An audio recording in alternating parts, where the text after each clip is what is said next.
Hey guys, Level Cap here, and this week in gaming, Activision took down ads for a new console cheat system. DICE confirmed a major Battlefield 2042 rumor, the mid-season update for Call of Duty is nearly here, and much more.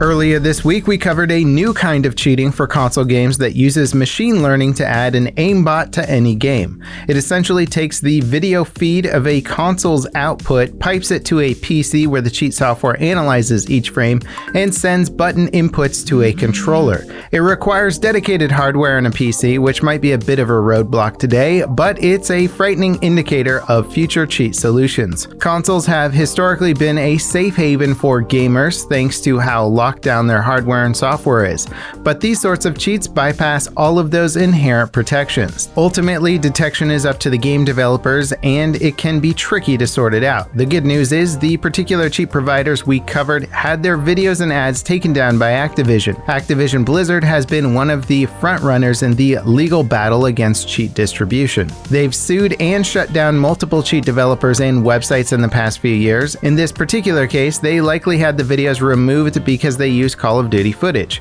However, don't get your hopes up that Activision will sue this particular cheat developer into oblivion. All they've done for now is issue a DMCA claim on their YouTube videos. Now, the other decent news is despite the cheat developers' claim that their method is undetectable, there are several examples of anti-cheat catching people using similar methods. Detecting machine-assisted auto-aim and injected inputs is nothing new for game developers, even on consoles. So if Activision or other developers don't take legal action against these kinds of cheats, there's still hope that they'll be able to catch people using it.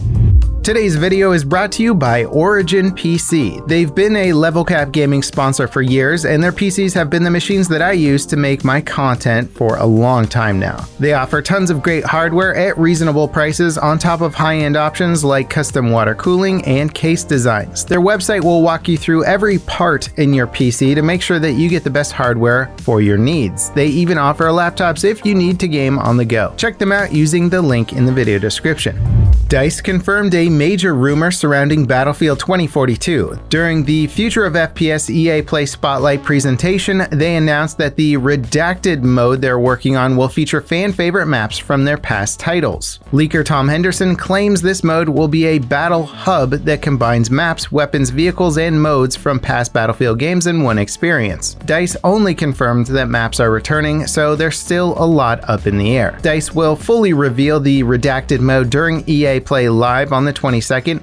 It sounds like they'll be revealing more about Hazard Zone in the fall just before launch. Hazard Zone is a high-stakes squad-based mode, but DICE says it's not a battle royale. We'll also get info about 2042's closed technical test and beta during EA Play Live. As for Ripple Effect, they'll be moving on to a new project after their work on Battlefield 2042 is finished. They've been working on the Battlefield franchise as DICE LA since 2013. Last year, EA put Respawn founder Vince Zampella in charge of the studio. Under his direction, they'll be branching away from the Battlefield franchise. The rebrand to Ripple Effect is part of that process.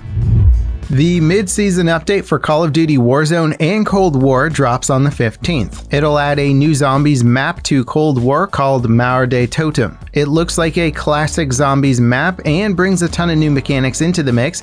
It'll add the Mule Kick perk, a robot companion, new weapons, and more. As for Warzone, it sounds like the mid-season update will bring some major balance changes to the Battle Royale.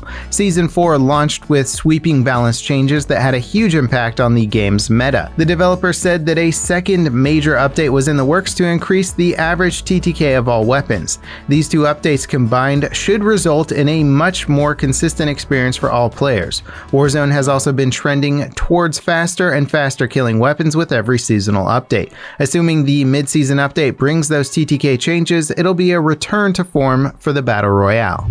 Modern military FPS World War III is finally getting an update after nearly a year of radio silence. The developers announced a partnership with My.Games last year to secure more funding and resources for development.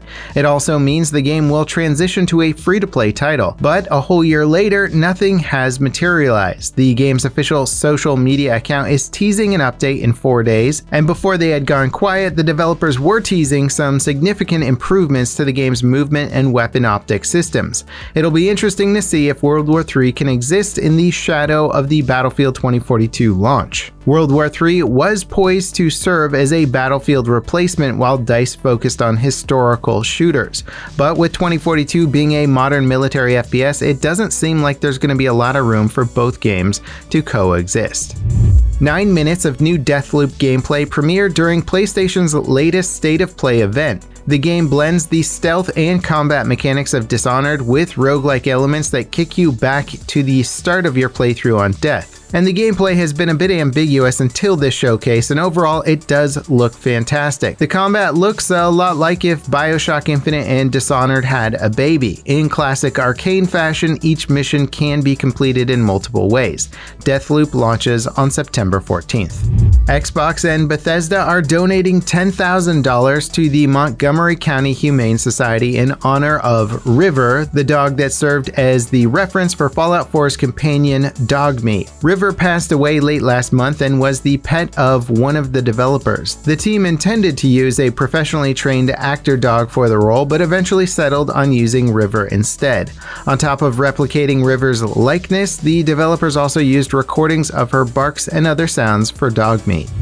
The used GPU market is getting a massive influx of RTX 3060 and 3080s thanks to China banning crypto mining. Pricing has been falling for a couple of months now for both Nvidia and AMD hardware. It's likely China's crypto mining ban is playing a massive role in the downturn. Chinese mining operations are unloading thousands of GPUs under MSRP onto local reseller sites. These listings probably aren't available outside of China, but they should still help knock down pricing for new GPUs and deflate the used market. The Medium developer Blooper Team denies that they're working on a new Silent Hill title as part of their new partnership with the franchise's owner, Konami.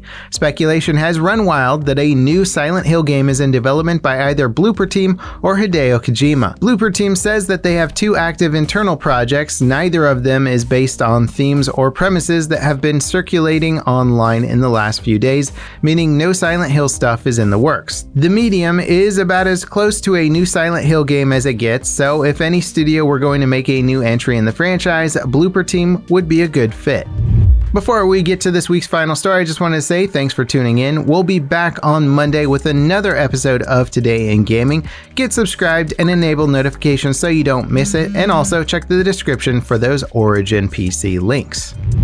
The Witcher 3 is getting a new DLC based on the Netflix adaptation of the novels. The show borrowed heavily from the game's characters and visuals, but is an original adaptation of the books. CD Projekt Red are releasing a next-gen update for The Witcher 3 later this year, and it will include extra items inspired by the Netflix series. That probably means new armor or cosmetic items based on the show. The DLC and next-gen upgrade will be free for existing players. The DLC will also be available on last-gen consoles. The next-gen upgrade will add ray tracing, improved load times, all DLC, and several other major technical improvements. And that wraps it up for this week in gaming. As always, guys, thank you so much for watching, and I'll see you next time. This is Level Cap signing off.